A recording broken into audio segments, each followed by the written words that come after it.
thought the first 30 minutes, of the game, we picked up a little bit where we left off. The structure was quite good and the movement was quite good, and we were creating chances, but again, we failed to take those chances. And again, as we've done in the previous games, we gave up a rather unnecessary and sloppy goal from our side. So we then get into a situation where we want to chase the game a little bit. But we've got plenty of time, so we try to stay patient. But then Nangi gets his injury, and we have to change it. We lose a little bit of balance. But we come in really at half time, and we're talking about sharpening up certain aspects of our game, not overhauling the game. But then when we concede the second goal, you've got to really chase the game. So we have to change it. We go to a back four and we change it. And maybe that makes it a little bit more complicated for the players. I don't know. Maybe that's something the coach has to consider. But in any case, the decision making after that, and I think the nervousness and the lack of quality and the naivety of some of our decision making made it very, very difficult to get back into the game. Even though we got a goal back, we allowed a goal straight away, and the last 10 odd minutes were quite embarrassing, and we need to apologise to our supporters for the manner in which the game finished. So what started off a good night turned into a very poor one from our side. Okay, thank you. Coach, hard luck on the loss today. You talk about your teams are always difficult most of the time to break down, but it's been the different case here. I'm more looking at the midfield. Do you think, especially in front of the defense, after losing Katsande, do you have the profile of a screener in terms of helping you in that space? And also, again, someone like you, I mean, I think it's only match day 4 of the season, and the number of goals that you've considered already so far. Yeah, well, we conceded four this evening, which, if you take away, if we'd had a shutout tonight, then it would have been a completely different picture. But look, you're right. I mean, I broke the European record for number of shutouts on the trot.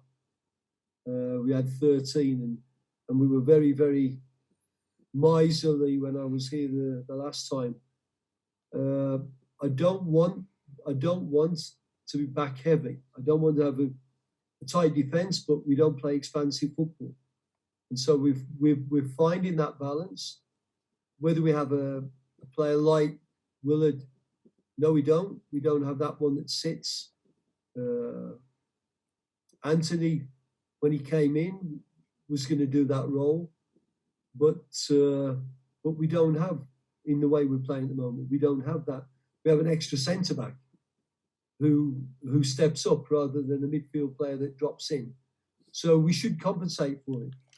But at the moment, we're making such poor decisions in moments of the game. And I have to say, like, we played well for 30 minutes, but then for moments of the game, and the same against Sundowns, moments of the game are destroying the complete performance. So it's two good points you make, Belly, but I think, you know, if we'd have played properly for the full 90 minutes, I think we wouldn't be having that argument. Thank you, Coach. Let's go to Mark. Sorry, Pravi. Yeah, sure, I also asked about the number of goals conceded so far. Oh, yeah. Well, and I tried to answer that one, Belly, by saying that we've conceded 4 this evening. When you concede 4 in one game after only 4 games, then that's a high total. If we'd had a shutout tonight, we'd have been quite miserly, you know. So it's one of those where tonight's game has put a different spin on our start to the season. Unfortunately, we could have said, with a good win tonight, we could have said, well, the only hiccup was against Sundowns, and we played quite well actually. So tonight makes everything look dark, but I think we've got to look at the result tonight and say we're not happy with that. We're not happy with the performance, but we can't let that taint everything that we've been doing. Stuart, can you explain the three centre backs? On TV it looks like a 3-4-3. We struggled to make it out. Yeah, it looks like a 3-4-3.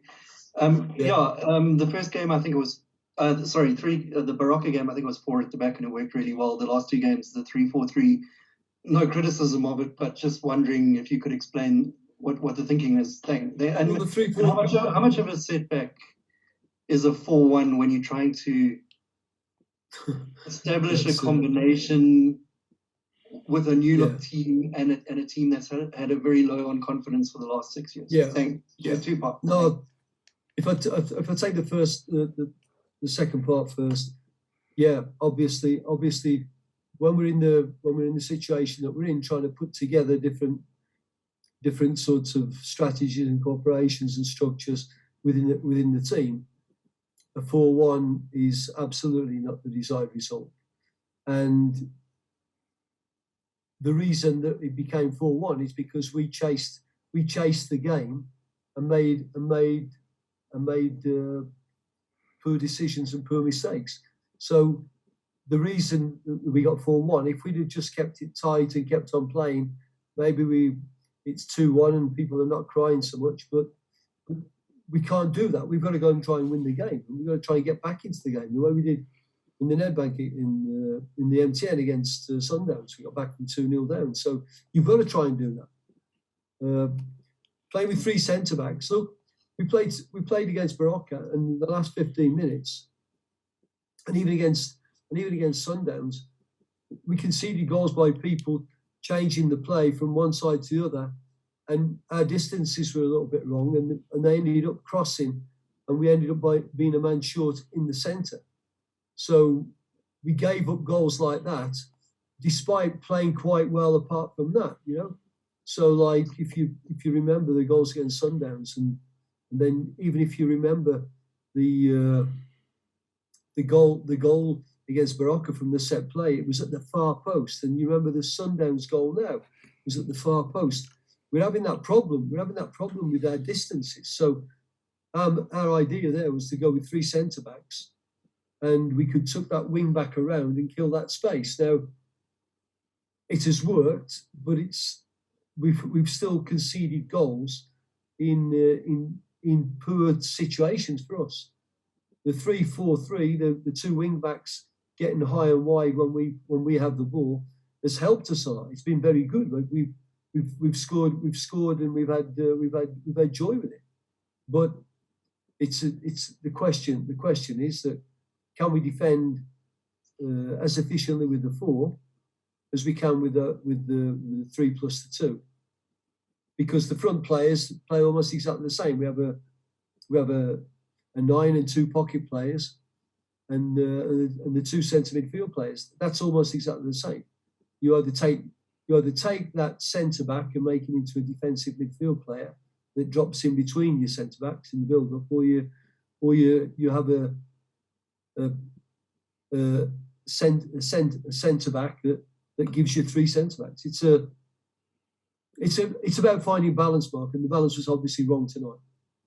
Thank you, Vina. Evening, coach. Unlike you on the result, a coach of your experience doesn't succumb to pressure.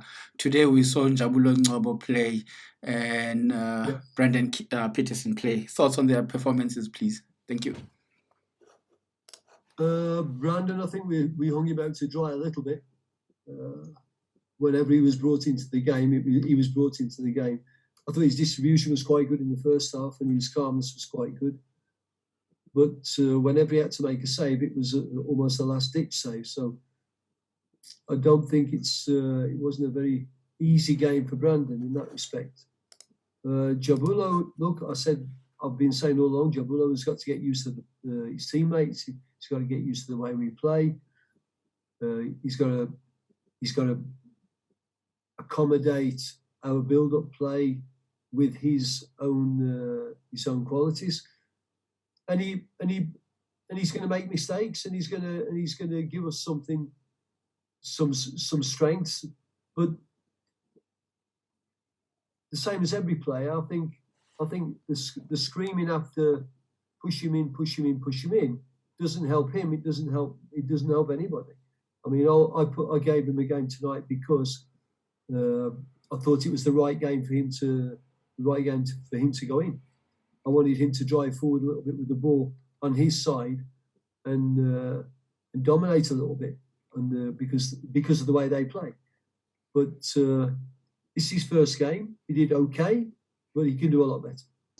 Yeah, Coach David from Mediski Times. Tough result.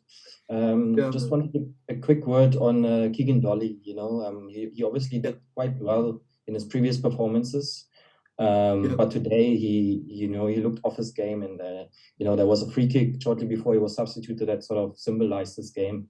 Is it because his match fitness is not there yet, or is it maybe a mental thing? Just a comment from you. Thanks. Yeah, David, I think you're right. I think Keegan's done better in previous games than he did tonight. I thought he showed his quality at times in flashes tonight. He didn't show it as consistently as he has done in the previous games. But I think when you've been out for a long time like Keegan, I think it's not unnatural, and I think it's quite normal to, once you've got back, you push, and then when you are back, you sort of breathe out a little bit. And I think Keegan may have had that little breathing out tonight. He's got to regroup, and he's got to reassess himself. I didn't think he was bad. I just thought he was a little bit, as you say, he was off the pace, off his best. Showed some flashes of his quality, which is undoubted, but can affect the game a lot more. Thank you. Good evening, Coach. Unlucky on the result. Coach, just a quick one, Coach. We've already spoken about, extensively about the formation, but I just wanted to find out, do you think maybe the two wing backs didn't really understand the formation that they played? And secondly, just a quick one, Coach, on heads dropping. Do you think you saw heads dropping around about the 70th, 75th minute? Because I saw there was a point where Sehota could have passed to Manyama, and Manyama was a bit upset with that one, and he blacked his hand. Do you think that that's just a case of, you know what, boys, you'll sort that one out on yourselves? Thank you. No, I think if you think of heads dropping, it's undoubtedly going to be an issue if you're losing 3-1 at home, and you've made substitutions, and they're trying to go in and affect the game, and they're just not affecting the game. I think that's going to be an issue. When I say heads dropping, I don't mean people throw the towel in, but showing their disappointment.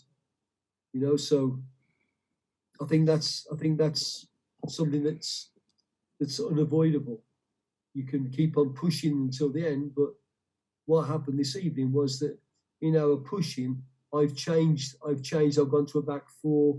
I've changed the personnel at the front. For them to find each other immediately, it's a big ask. But I thought the fresh legs may just give us that little boost that we could get a goal back and then push on. Well, we did get a goal back, but we didn't push on. We allowed a goal straight away.